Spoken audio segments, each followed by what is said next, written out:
Halo, nama saya Kane dan saya akan menjelaskan tentang permintaan. Apa itu permintaan? Permintaan adalah tingkat pembelian barang dari konsumen dengan variasi harga yang berbeda pada periode waktu yang tertentu. Halo Miss dan teman-teman, saya Dio Francisco dan saya akan menjelaskan tentang teori permintaan uang. Setelah pengertian yang telah dijelaskan, juga ada juga teori-teori yang tentang permintaan uang, yang dimana teori tersebut dibagi menjadi dua, yaitu teori permintaan uang klasik dan juga teori preferensi likuiditas. Saya akan menjelaskan teori dari teori permintaan uang klasik, yang dimana teori permintaan klasik adalah tentang uang dari sudut pandang kuantitas dan jumlah uang yang beredar dalam masyarakat. Itulah sebabnya teori ini juga bisa dibilang teori kuantitas uang. Teori ini dipelopori oleh David Ricardo. Maksud dari teori ini yaitu jumlah uang yang ada dapat mempengaruhi harga, yang dimana maksudnya jika jumlah uang beredar berkurang, harga-harga pun akan cenderung turun. Dan juga sebaliknya, jika jumlah uang beredar bertambah, harga-harga akan naik. Dan dengan teori ini bisa dibilang dengan kata lain, yaitu jumlah uang dan tingkat harga selalu berbanding lurus. Adapun juga perbandingan yang digambarkan dalam bentuk persamaan akan terlihat seperti ini. Nah, ini nih. David Ricardo mempunyai rumus M sama dengan K kali P, yang dimana M itu adalah uang, K itu adalah konstanta, P itu adalah harga. Setelah teori tersebut, lalu disempurnakan juga oleh Irving Fisher, karena teori David Ricardo itu terlalu sederhana dan David tidak memerhatikan faktor yang mempengaruhi nilai uang.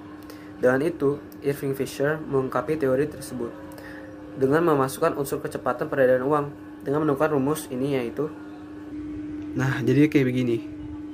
M kali V sama dengan P kali T, yang dimana M itu jumlah uang yang beredar, V itu kecepatan perputaran uang, P itu adalah tingkat harga umum, dan T itu adalah jumlah barang dan jasa. Lalu, teori kuantitas uang pun juga menjadi perhatian para ekonom Cambridge, yang salah satu orangnya adalah Alfred Marshall. Alfred Marshall mengumumkan bahwa nilai uang tergantung pada jumlah pendapatan masyarakat yang dipegang atau ditahan dalam bentuk tunai. Jumlah pendapatan yang disimpan sebagai persediaan kas tergantung pada jumlah pendapatan dan tingkat suku bangsa di pasar. Teori ini juga bisa dibilang sebagai teori uang neoklasik yang dapat dirumuskan seperti ini. Rumusnya adalah M sama dengan K kali P kali Y, yang dimana M itu adalah jumlah uang yang beredar, P itu adalah tingkat harga, K itu adalah jumlah uang untuk persediaan kas, Y adalah pendapatan. Nah, dengan beberapa rumus tersebut dapat disimpulkan bahwa nilai uang dipengaruhi berbagai faktor dalam perekonomian. Namun, nilai uang yang berubah-ubah itu akan tercermin pada harga barang dan jasa yang tersedia di pasar. Lalu, ada juga teori preferensi likuiditas yang akan dijelaskan oleh William. Teori permintaan likuiditas ini ditemukan oleh John Maynard Keynes. Teori ini dikatakan ada tiga motif yang dapat orang memegang uang. Tiga motif ini terbagi berikut. Satu, motif transaksi. Transaksi ini diwujudkan untuk memenuhi kebutuhan sehari-hari. Rumus-rumus dari motif transaksi ini ada MC sama dengan K kali Y. MC itu ada kebutuhan transaksi, K itu ada suatu proporsi kontan, Y itu adalah pendapatan. Dua, motif hati-hatian. Motif ini jika individu meraih ekuiditas dadakan tambahan seperti masa yang terjadi atau kawan uang banyak, seperti Anda mengalami kecelakaan dan harus membenarkan mobil Anda. Rumus dari motif hati-hatian itu adalah M1 tambah dengan MC tambah MP tambah dengan F kali Y. M1 ada uang yang dilandasi oleh motif transaksi dan hati-hatian. MT adalah permintaan uang dengan motif transaksi. MP itu ada permintaan uang dengan motif hati-hatian. F sama F dikurang Y itu ada fungsi pendapatan.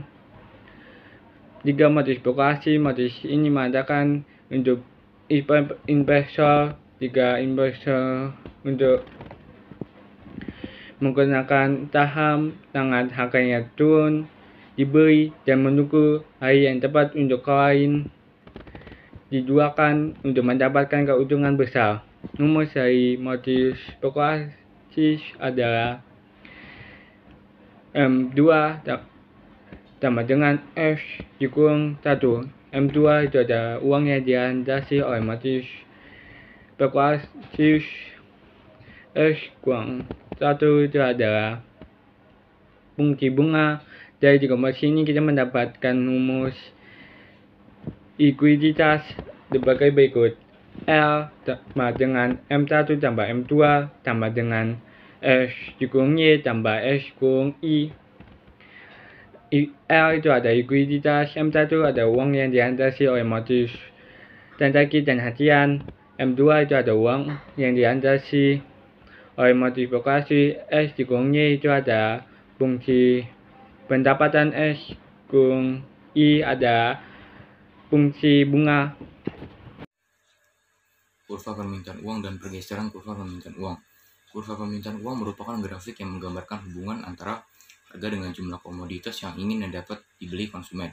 Kurva ini digunakan untuk memperkirakan perilaku dalam pasar kompetitif dan seringkali digabung dengan kurva penawaran untuk memperkirakan titik equilibrium saat jumlah penawaran dan permintaan sama. Rumusnya adalah QD sama dengan F buka tutup kurung I. QD adalah jumlah uang yang diminta sebagai aset meningkat bunga.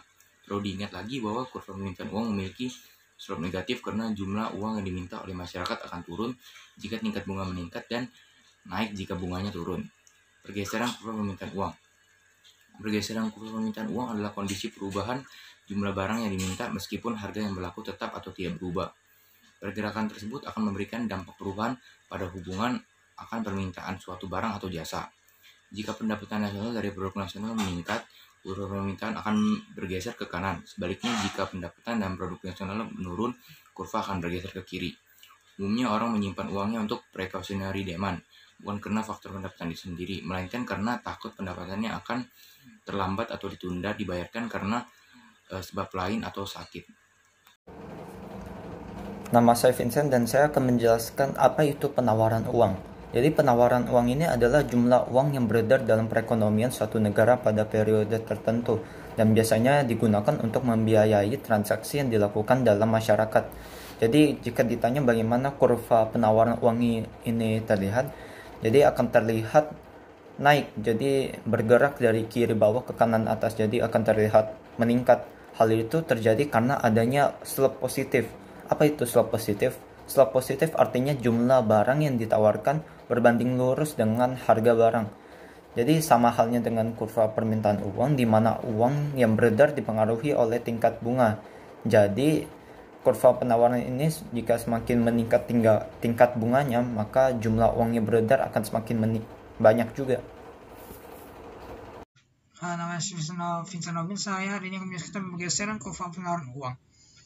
Pergeseran kurva penawaran uang ini terjadi karena tingkatnya bunga dan juga tingkatan uang yang terus-menerus meningkat dari tahun ke tahun, sehingga menyebabkan Bank Indonesia mengambil sebuah tindak lanjut dan juga keputusan untuk melakukan pergeseran menuju penurunan yang menyebabkan nilai harga barang dan juga nilai jual beli yang akan terus-menerus menurun.